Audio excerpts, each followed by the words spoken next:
شروع اللہ کے نام سے جو بڑا مہربان نہایت رحم والا ہے۔ الف لام را، یہ خدا کی کتاب اور قرآن روشن کی آیتیں ہیں۔ کسی وقت کافر لوگ آرزو کریں گے کہ اے کاش وہ مسلمان ہوتے۔ اے محمد صلی اللہ علیہ وآلہ وسلم، ان کو ان کے حال پر رہنے دو کہ کھا لیں اور فائدے اٹھا لیں، اور طول عمل ان کو دنیا میں مشغول کیے رہے۔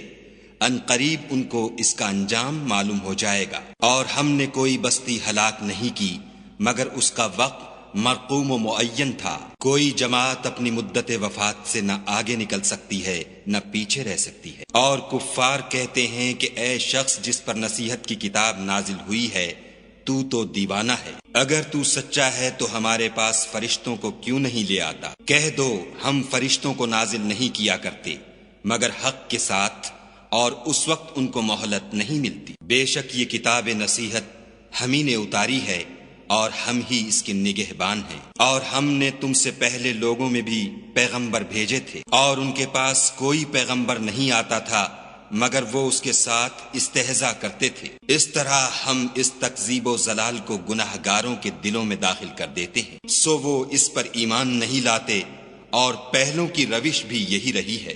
اور اگر ہم آسمان کا کوئی دروازہ ان پر کھول دیں اور وہ اس میں چڑھنے بھی لگیں تو بھی یہی کہیں گے کہ ہماری آنکھیں مخمور ہو گئی ہیں، بلکہ ہم پر جادو کر دیا گیا ہے۔ اور ہم ہی نے آسمان میں برج بنائے اور دیکھنے والوں کے لیے اس کو سجا دیا، اور ہر شیطان راندہ درگاہ سے اسے محفوظ کر دیا۔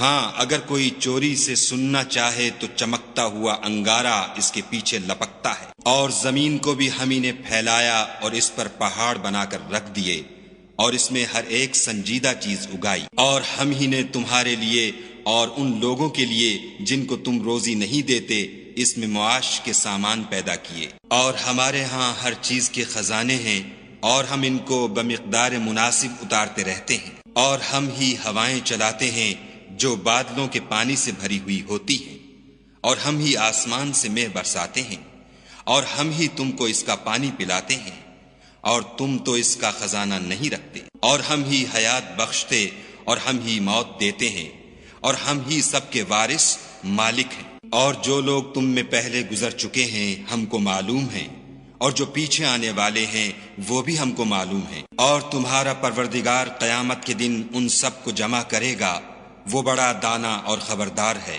اور ہم نے انسان کو کھنکھناتے سڑے ہوئے گارے سے پیدا کیا ہے، اور جنوں کو اس سے بھی پہلے بے دھوئیں کی آگ سے پیدا کیا تھا۔ اور جب تمہارے پروردگار نے فرشتوں سے فرمایا کہ میں کھنکھناتے سڑے ہوئے گارے سے ایک بشر بنانے والا ہوں، جب اس کو صورت انسانیہ میں درست کر لوں اور اس میں اپنی بے بہا چیز یعنی روح پھونک دوں تو اس کے آگے سجدے میں گر پڑنا، تو فرشتے تو سب کے سب سجدے میں گر پڑے مگر شیطان کہ اس نے سجدہ کرنے والوں کے ساتھ ہونے سے انکار کیا۔ خدا نے فرمایا کہ ابلیس تجھے کیا ہوا ہے کہ تو سجدہ کرنے والوں میں شامل نہ ہوا؟ اس نے کہا میں ایسا نہیں ہوں کہ انسان کو جس کو تو نے کھنکھناتے سڑے ہوئے گارے سے بنایا ہے سجدہ کروں۔ خدا نے فرمایا یہاں سے نکل جا، تو مردود ہے، اور تجھ پر قیامت کے دن تک لعنت برسے گی۔ اس نے کہا کہ پروردگار مجھے اس دن تک مہلت دے جب لوگ مرنے کے بعد زندہ کیے جائیں گے۔ فرمایا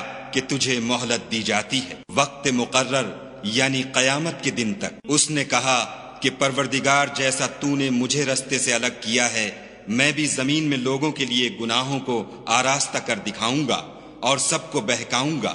ہاں ان میں جو تیرے مخلص بندے ہیں ان پر قابو چلنا مشکل ہے۔ خدا نے فرمایا کہ مجھ تک پہنچنے کا یہی سیدھا رستہ ہے۔ جو میرے مخلص بندے ہیں ان پر تجھے کچھ قدرت نہیں کہ ان کو گناہ میں ڈال سکے، ہاں بدراہوں میں سے جو تیرے پیچھے چل پڑے۔ اور ان سب کے وعدے کی جگہ جہنم ہے، اس کے 7 دروازے ہیں، ہر ایک دروازے کے لیے ان میں سے جماعتیں تقسیم کر دی گئی ہیں۔ جو متقی ہیں وہ باغوں اور چشموں میں ہوں گے، ان سے کہا جائے گا کہ ان میں سلامتی اور خاطر جمع سے داخل ہو جاؤ، اور ان کے دلوں میں جو کدورت ہوگی ان کو ہم نکال کر صاف کر دیں گے، گویا بھائی بھائی تختوں پر ایک دوسرے کے سامنے بیٹھے ہوئے ہیں، نہ ان کو وہاں کوئی تکلیف پہنچے گی اور نہ وہ وہاں سے نکالے جائیں گے۔ اے پیغمبر صلی اللہ علیہ وآلہ وسلم، میرے بندوں کو بتا دو کہ میں بڑا بخشنے والا اور مہربان ہوں، اور یہ کہ میرا عذاب بھی درد دینے والا عذاب ہے۔ اور ان کو ابراہیم کے مہمانوں کا احوال سنا دو۔ جب وہ ابراہیم کے پاس آئے تو سلام کہا۔ انہوں نے کہا کہ ہمیں تو تم سے ڈر لگتا ہے۔ انہوں نے کہا کہ ڈریے نہیں، ہم آپ کو ایک دانش مند لڑکے کی خوشخبری دیتے ہیں۔ وہ بولے کہ جب مجھے بڑھاپے نے آ پکڑا تو تم خوشخبری دینے لگے، اب کاہے کی خوشخبری دیتے ہو؟ انہوں نے کہا کہ ہم آپ کو سچی خوشخبری دیتے ہیں، آپ مایوس نہ ہوجیے۔ ابراہیم نے کہا کہ خدا کی رحمت سے میں مایوس کیوں ہونے لگا؟ اس سے مایوس ہونا گمراہوں کا کام ہے۔ پھر کہنے لگے کہ فرشتوں تمہیں اور کیا کام ہے؟ انہوں نے کہا کہ ہم ایک گناہ گار قوم کی طرف بھیجے گئے ہیں کہ اس کو عذاب کریں، مگر لوط کے گھر والے کہ ان سب کو ہم بچا لیں گے، البتہ ان کی عورت کہ اس کے لیے ہم نے ٹھہرا دیا ہے کہ وہ پیچھے رہ جائے گی۔ پھر جب فرشتے لوط کے گھر گئے تو لوط نے کہا تم تو ناآشنا سے لوگ ہو۔ وہ بولے کہ نہیں، بلکہ ہم آپ کے پاس وہ چیز لے کر آئے ہیں جس میں لوگ شک کرتے تھے، اور ہم آپ کے پاس یقینی بات لے کر آئے ہیں اور ہم سچ کہتے ہیں۔ تو آپ کچھ رات رہے سے اپنے گھر والوں کو لے نکلیں اور خود ان کے پیچھے چلیں، اور آپ میں سے کوئی شخص پیچھے مڑ کر نہ دیکھے، اور جہاں آپ کو حکم ہو وہاں چلے جائیے۔ اور ہم نے لوط کی طرف وحی بھیجی کہ ان لوگوں کی جڑ صبح ہوتے ہوتے کاٹ دی جائے گی، اور اہل شہر لوط کے پاس خوش خوش دوڑے آئے۔ لوط نے کہا کہ یہ میرے مہمان ہیں، کہیں ان کے بارے میں مجھے رسوا نہ کرنا، اور خدا سے ڈرو اور میری بے آبروئی نہ کیجو۔ وہ بولے کیا ہم نے تم کو سارے جہان کی حمایت و طرفداری سے منع نہیں کیا؟ انہوں نے کہا کہ اگر تمہیں کرنا ہی ہے تو یہ میری قوم کی لڑکیاں ہیں، ان سے شادی کر لو۔ اے محمد صلی اللہ علیہ وآلہ وسلم، تمہاری جان کی قسم وہ اپنی مستی میں مدہوش ہو رہے تھے، سو ان کو سورج نکلتے نکلتے چنگھاڑ نے آ پکڑا، اور ہم نے اس شہر کو الٹ کر نیچے اوپر کر دیا اور ان پر کھنگر کی پتھریاں برسائیں۔ بے شک اس قصے میں اہل فراست کے لیے نشانی ہے، اور وہ شہر اب تک سیدھے رستے پر موجود ہے۔ بے شک اس میں ایمان لانے والوں کے لیے نشانی ہے، اور بن کے رہنے والے یعنی قوم شعیب کے لوگ بھی گناہ گار تھے، تو ہم نے ان سے بھی بدلہ لیا، اور یہ دونوں شہر کھلے رستے پر موجود ہیں۔ اور وادی ہجر کے رہنے والوں نے بھی پیغمبروں کی تکذیب کی، ہم نے ان کو اپنی نشانیاں دیں اور وہ ان سے منہ پھیرتے رہے، اور وہ پہاڑوں کو تراش تراش کر گھر بناتے تھے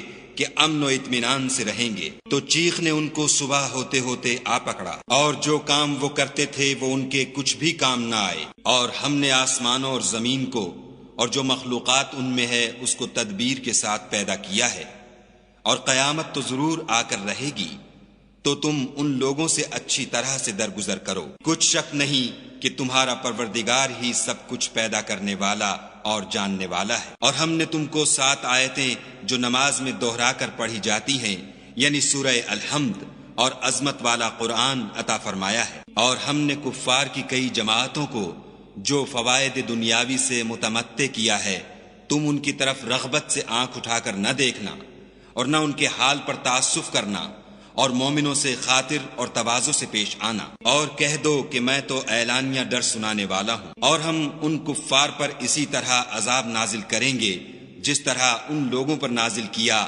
جنہوں نے تقسیم کر دیا، یعنی قرآن کو کچھ ماننے اور کچھ نہ ماننے سے ٹکڑے ٹکڑے کر ڈالا۔ تمہارے پروردگار کی قسم ہم ان سے ضرور پرسش کریں گے ان کاموں کی جو وہ کرتے رہے، پس جو حکم تم کو خدا کی طرف سے ملا ہے وہ لوگوں کو سنا دو، اور مشرکوں کا ذرا خیال نہ کرو۔ ہم تمہیں ان لوگوں کے شر سے بچانے کے لیے جو تم سے استہزاء کرتے ہیں کافی ہیں، جو خدا کے ساتھ اور معبود قرار دیتے ہیں، سو ان قریب ان کو ان باتوں کا انجام معلوم ہو جائے گا، اور ہم جانتے ہیں کہ ان کی باتوں سے تمہارا دل تنگ ہوتا ہے، تو تم اپنے پروردگار کی تسبیح کہتے اور اس کی خوبیاں بیان کرتے رہو، اور سجدہ کرنے والوں میں داخل رہو، اور اپنے پروردگار کی عبادت کیے جاؤ یہاں تک کہ تمہاری موت کا وقت آ جائے۔